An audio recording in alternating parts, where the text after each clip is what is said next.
সধবা নারীদের নাকি একাদশী করতে নেই। এটা সম্পূর্ণ স্বাস্থ্য বিরুদ্ধ মতামত এবং এটি সম্পূর্ণ লোকমুখে প্রচলিত একটি কথা।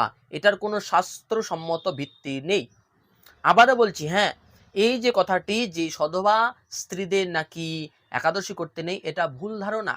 একাদশী আমাদের শাস্ত্রে বলা রয়েছে, হরিভক্তি বিলাসে আমাদের আচার্যগণ গোস্বামীগণ সকলে বলে গিয়েছেন যে একদম ৮ থেকে ৮০ বছর বয়স পর্যন্ত স্ত্রী, পুরুষ, বালক, বালিকা, সমস্ত ধরনের বৃদ্ধ, বৃদ্ধা যে কোনো ব্যক্তি একাদশী পালন করতে পারবেন। সকলকেই করতে হবে। এখানে কোনো সধবা বিধবার কথা বলা হয়নি। কারণ একাদশী অতি পবিত্র তিথি, ভগবান শ্রীহরির অত্যন্ত প্রিয় তিথি হচ্ছে একাদশী তিথি। আপনি কোনো ব্রত করুন বা না করুন তাতে কিন্তু যায় আসে না। ব্রত করলে পুণ্য পাবেন, কিন্তু ব্রত না করলে কিন্তু কোনো পাপ স্পর্শ করবে না।